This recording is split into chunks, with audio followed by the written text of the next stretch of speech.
And I have to say, this movie is overlooked. I know that there are a lot of people in our circles who know about it and love it and think it's a classic, but clearly it just didn't have quite the longevity as somebody else. So this came out the same year as Friday the 13th Part 2, and that was probably a huge contribution to the fact that it didn't have any sequels. Not that these people wanted to have sequels, but I would guess they wanted to. So, the burning starts 5 years prior to the movie, and there are some really douchey boys who think it's going to be hilarious to pull a prank on the caretaker involving matches and gasoline. And then they're surprised when he goes up in complete flames, running out of his cabin in agony. Oh, how cute. Gotta love teenage pranks. So, he's in the hospital. He has the worst hospital staff ever. They are repulsed by this horribly burned victim.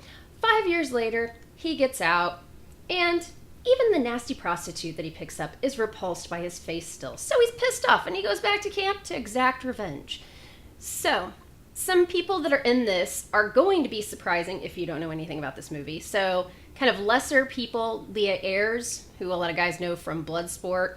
When you watch my Not Quite Final Girl video, you'll know where I know her from. Brian Backer, who was Ratner from Fast Times at Ridgemont High. I even forgot to mention this in my other video. Fisher Stevens from Short Circuit, some other things in the 80s. But notably, and these people were not names at all, Jason Alexander and Holly Hunter are in this. This is one of their earlier roles. Jason Alexander basically plays George Costanza, age 14, at summer camp. It's hilarious. So, granted, the names weren't that huge, but it was a Miramax production. It was created by Harvey Weinstein. And if you watch it, man, it explains a lot. A lot. The boys in this, they are really rapey. Really rapey. So, that's not even something that I noticed after all this Weinstein crap came out. This is something I've always noticed. And then when I heard that, I was like, oh. So, take it or leave it. That's just my opinion. So, we have some older kids who go on a canoe trip down Devil's Creek. Doesn't that sound just glorious? That is the big trip of the summer.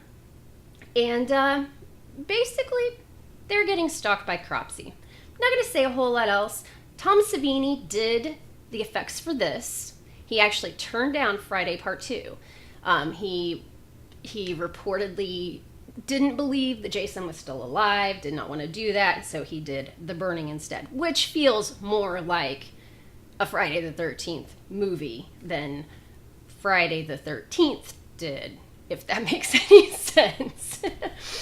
But the effects are glorious. He has to have some sort of connection with the MPAA because his movies always pushed the envelope and always got pushed through. So whereas Friday Part 2 had a lot of cutaways, this movie goes balls to the wall. So, I mean, we see shears going straight through somebody's neck. I mean, just...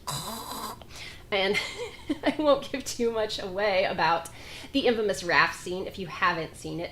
But if you know anything about this movie, that's probably what you know, is the raft scene. So that is probably the most notable thing about this, except for one other thing. And this isn't really a spoiler. This movie has a large number of final people. Like a whole pack of final people. I mean, it has a good body count, too. Lots of gore. Good story. Cropsey's face is a little... Oh, Tommy, I don't know what you were doing when you were coming up with that, but... Eh.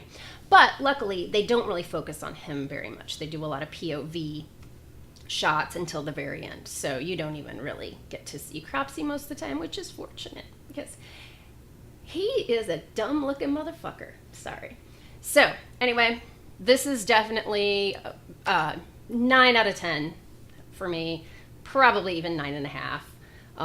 I don't know what would bump it up, except one thing, and that is Sally's death. I'm not going to say what happens with Sally's death, but let's just say it cuts away. And what would happen with Sally's death would not have been nearly as gory as some of the other stuff that was there. So it couldn't have been that it was cut for gore. I watched all the commentary. No one even addressed it. No deleted scenes for it. So the only thing I can come up with is that it just must have looked like shit, and so they cut it out. I don't know. So that's one thing that I could have used for this movie, just because I like her so much. But otherwise, this is a fun flick if you're looking for an 80s slasher that you haven't seen before or you haven't seen for a while. Check it out.